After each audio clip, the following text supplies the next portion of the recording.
My daughter has been living with me for the past couple of months, and while she is finally working, only part-time, it took me to nearly force her to find a job. My grandson is a toddler and my daughter is 20. Her father is in and out of his life, so I primarily babysit my grandson while my daughter works, runs errands, etc. I love my grandson and my daughter, but it's not my due responsibility to care for him 24/7, and I'm not required to do so. I raised my kids and did my best, so I shouldn't have another weight on my shoulders or raise another child because she had him so young. Yesterday, my daughter worked from 8 a.m. to 4 p.m. and I worked overnight from 10 p.m. to 7 a.m. and this is my regular full-time shift. I told my daughter that I couldn't watch him because I was tired. Nevertheless, she put him on my bed and said she didn't have a sitter. I'd had enough of being forced to watch him against my wishes in my own home, so once she left, I called her, texted her but no response, and she ignored my calls.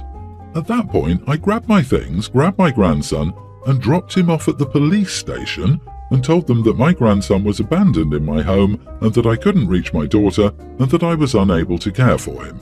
They said okay, got her contact info, and were unable to reach her, which at that point I went home. A few hours later, my daughter called me crying, telling me that the police had turned him over to CPS and refused to return him. They are saying she neglected him and child abandonment, which she did. My daughter thinks I'm the idiot and it's unfortunate she no longer has access to her son, but this is simply not my responsibility. Am I the idiot? I mean, are you for real? I get that daughter was totally out of line, but didn't you feel scared as his grandma dumping him at the police station and now he's been taken by CPS? Your daughter is the idiot for doing that, but that was really heartless and cold of you as grandma to him. Now that CPS is involved, they will continue to be involved, so I hope there's more to this. I'm going with everyone's the idiot here because I just can't fathom someone doing this to their grandchild. He had to be scared to death. This poor baby. My heart is breaking for him. Wow, my mother-in-law would light herself on fire before she did this. I asked her if she would take him if something happened to me, and she said absolutely without question. OP is a vile person. Her daughter is irresponsible, but OP is a next-level idiot. It's pretty clear why the daughter is such a poor parent. Look at that poor girl's example. You are the idiot for using the police to teach your daughter a lesson and lying to the police about the child being abandoned. They have better things to do. Also, you are the idiot for not communicating with your daughter better. Honestly, if you'd been clear and not let her live with you in the first place, or been firm from the outset, it might have forced her to find living arrangements where her baby didn't suddenly end up at the police described as abandoned. She absolutely did lie to the police. I agree with all this. Your daughter is 20. You let her move back in with her son, who is a baby. Yes, 20 as an adult, but as her parent, you had to realize what this situation would actually look like. If she can't afford to live on her own and only works part-time as of recently, which you admitted you forced her to do, how is she going to pay for a babysitter? Taking your grandson to the police was a big overreaction. You could have driven the kid to her work, handed him over, and walked away if you wanted to embarrass her into being more responsible. Instead, you put your child's child into Child Protective Services out of spite. This whole situation has gone way out of hand to the point everyone is yelling at everyone and I'm sleeping in the guest bedroom. My wife's parents are at the point where they can no longer live alone. Their children decided the best place for them was an assisted living facility. They started looking into different facilities, and admittedly I didn't help because I figured the 5 adult siblings could handle it, and I was never close to my in-laws. They found one that was perfect, and my wife was very excited when she told me about it. I was less than thrilled when I learned our contribution would be roughly $3,000 up front, and then $5,000 monthly. I immediately questioned why it cost roughly $15,000 upfront fee and $25,000 a month for 2 people in an assisted living apartment. I admit I sarcastically asked if their apartment was next door to Elon Musk's parents. She then told me that we could cover the lion's share of the cost because we make more than her siblings. That was the beginning of a week of texts, phones, and in-person arguments. She argues that her siblings make less money combined than we do, some are single so it would impact them more, so it's only fair we pay more. She also argues that this facility is not the best or most expensive, It's a mid-tier one with the best ratings. According to her, anything lower has bad ratings and could put her parents' safety in jeopardy. My argument is that there are 5 siblings, so the cost should be divided equally between the 5 of them. I also argued that if 5 people can't afford that place, they need to lower their standards. That started a circular argument for hours between cost and safety. I couldn't take it anymore, and in the heat of the moment I yelled, "We don't make more than your brothers and sisters. I make more than all of you, which is why you all want me to cover the cost for your parents." That was the beginning of my night sleeping in the guest bedroom. I know as a married couple I shouldn't consider mine and yours income, but realistically I do make more than all of them, and I think it's unfair to make me pay the largest portion. Am I the idiot for telling my wife we won't pay our fair share for her parents' assisted living? Edit, I assumed it was $25 a month because I assumed it was split 5 ways between the siblings and our share was $5,000 a month. It'll be closer to $10,000 a month and our share is $5,000. Her parents have assets, including a house, so I was told they don't qualify for government assistance. I brought up the idea of selling their house but was shot down immediately. The siblings want to keep the house in the family because their great-grandfather built it or something. I can afford to pay it, but I don't want to based on principle. Their division means I'll be paying $5,000 a month, while the youngest brother will be paying only $300 a month and will be living in the house. They think he'll be paying the insurance and taxes on the house, so he can't afford more than $300. Not the idiot, I'm pretty sure alimony would be cheaper. Do not pay that much. If you still are willing to help, then tell them a number you're willing to pay and that's it. They have to find the rest of the money or lower their standards. Your wife is way out of line demanding you pay this. She can start sleeping on the couch. You can't be asked to pay for your in-laws to live that far above their means. They made their choices in life. Jesus, my 3,000 square foot house, car note and all of my bills doesn't cost that much. The fact that you were left out of the decision process and then expected to pony up the equivalent of a $700,000 mortgage payment is a really unreasonable ask. The cost should be split evenly. If it can't be afforded, then they need to find a cheaper place. I wouldn't be part of a family that uses "just marry a guy who makes a lot of money and have him pay it" as their long-term parents' care plan. Also, the parents still own their home, but the siblings refuse to let it be sold. That's ridiculous. They are asking OP to contribute $5,000 a month so they can keep their inheritance. Absolutely not. I would refuse to pay a dime until the house was sold and the sale proceeds could be used solely for the in-laws' care. If the siblings are so distraught about some family house, then one of them can take out a mortgage and live there and pay their parents fair market value for the house to keep it in the family. This is also a hill I would stand on.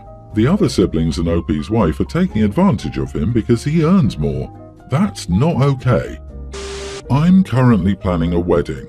My fiancé's family is from Jamaica. She still has family there, so we'll be getting married there. It's going to be at an all-inclusive resort that I'm excited about and aware not everyone can afford. We've invited about 40 people from our country, most of who have already RSVP'd yes. My little brother, I'll call Jake, makes decent money but is very frugal. He thinks it's ridiculous that we're getting married there when both of us are from here. I admit it's about half because of her family and half because it just sounds really fun. Not everyone can afford it, and I'm totally cool if people can't make the trip or don't want to spend it. I want a small wedding anyway. Jake told me yesterday he's not going because he doesn't want to pay for the flight, hotel, etc. I understood and just said, okay. He then asks, "So that's it, you don't care if your only brother won't go? You still won't just have a wedding where you guys are from?" I was like, yeah, that's fine, I'll send pics. To me, that was that, but now his wife, my sister-in-law, is on my case about it, saying I should have tried to convince him or help pay for it. I technically could afford to, but it's just not a huge priority to have as many people there as possible. Am I the idiot? OMG, haha, he was totally hoping you'd foot the bill for his trip. Just send pics as promised and don't give it another thought. Have a great time in Jamaica.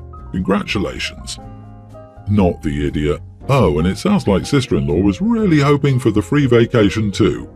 Yeah, that's exactly the vibe I got. I have some moochy family myself and that is a tactic they love. We can call it the, "why don't you try harder?" Even if the end goal is not to get a 100% free trip, the goal is to try to put you in a position so they can negotiate. This tactic places the onus on you to try to give concessions so they can do you the favor of attending. I mean, good for you, business guys. You're probably great at dealing with suppliers and contractors, but that crap is not supposed to be used against family or friends. OP, send pictures with him photoshopped into them and say, "It's like you were there with us."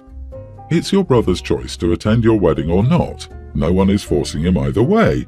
You invited, he doesn't want to spend the money. It's not your obligation to pay for his trip. You're not upset he won't come. You have done nothing wrong. You were very nice in how you handled it. He does not get to pressure you into having a wedding where he wants. It's not his day. And honestly, the wedding will go on with or without him. I just moved to the United States from Canada for work. My dad was from the States, so I have dual citizenship. However, besides vacations and family visits, I've always lived in Canada. I'm renting a house in a nice neighborhood. My dogs and I like it here, except for my neighbor. He's odd. I guess he was friends with the previous tenant, and he keeps taking my mail. I've caught him on my security camera. He'll come and grab all the mail and then come back later and put my mail back. I went over to ask him about it, and he said that the previous tenant had asked him to please grab his mail for him. I said that was nice of him, but I would appreciate it if he could please leave my mail alone. I wasn't rude or anything, I don't think. He said that he was friends with the guy and that he made a promise. I had a solution. I said that I would bring in all my mail from the mailbox and then put his friend's mail in his after I sorted it. For some reason, this wasn't acceptable.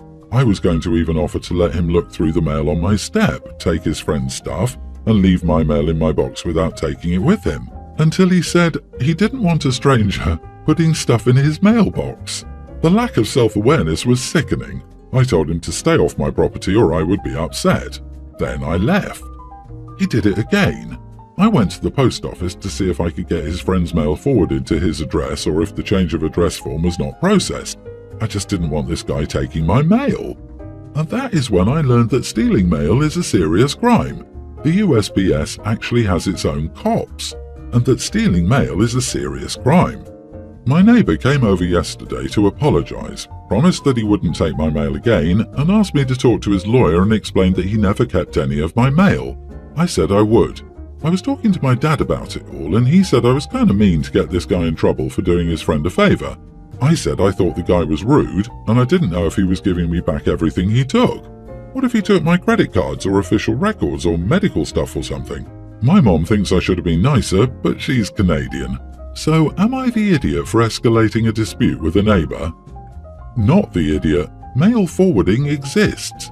This man was trespassing on your land and stealing from you. He had no right to take your mail, whether or not he later returned some of it, and you have no idea if he kept any of it. You're hoping he didn't, but you don't know that. All you know is that he took it. I also like how your neighbor asked you to talk to his lawyer and explain he never kept your mail. In actuality, how do you know that? If he kept something and never gave it to you, how would you know? That's why we don't allow people to come and grab another person's mail and take it into their homes. It actually sounds like you were nice and continued to try and be nice about it. The neighbor didn't want to work with you on this and is now paying the price. Yeah, how do you know he didn't steal any of your mail? Why lie to his lawyer and say he didn't take anything of yours when you don't know?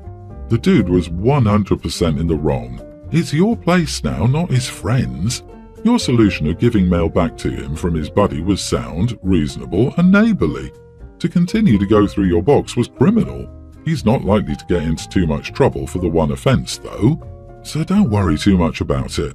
He'll have to pay through the nose in lawyer fees and probably a fine, and that's a result of his own stubbornness. Also, my Canadian mom thinks I should have been nicer, made me laugh out loud. LOL. I, 27 female, accomplished something awesome at work and I wanted to celebrate, so I went to my favourite restaurant to treat myself to my favourite meal. It was all great at first. I had my laptop and got some work done while waiting for my food. I just started eating when a family of 4 with kids, probably a preschooler and a toddler, sat at the table beside mine.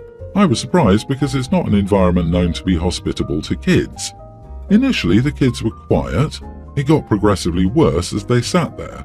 The little one was crying, the older one was shouting, and they went on and on. My sound-cancelling earbuds didn't help me much, so I asked to move to a different table. The restaurant wasn't very big, so I could still hear them crying and shouting. I barely enjoyed my food and was really angry because I very rarely get to have time for myself, and I really wanted to enjoy this. As I paid, I told the father that I hoped they enjoyed their meal because I barely could. He got mad and said I had no right to say anything about them, and went on to say he had barely had the time to eat out as a family and that I was being rude for no reason. I said sacrificing social events is part of parenting, and that their kids were particularly loud. The argument went on for a bit more, but the couple seemed terribly angry at me. Was I the idiot? Not the idiot, but I'm sure your words fell on deaf ears, pun intended. It's becoming increasingly common for parents to not only bring their children to not child-friendly locations, but also to let them act ridiculous while there, and they won't care that your day or experience was ruined. Yep, if my brother and I acted up or were loud, our parents took us outside for a chat. If this happened again, we left, and it was again explained to us that our behaviour was inconsiderate of others. We learned very early that our behaviour in public, especially in theatres or restaurants, needed to be different than at home. I'm having a lot of trouble imagining a restaurant that is both not child-friendly and simultaneously A-OK with busting out a laptop on one of their tables. You are the idiot. You're in public. You don't get to control others. I don't have kids and find them annoying in restaurants too, but it's part of going out. Besides, if it's the type of place you have a laptop open and earbuds in, I don't think we're talking about a fine dining establishment here. People with kids get to exist too.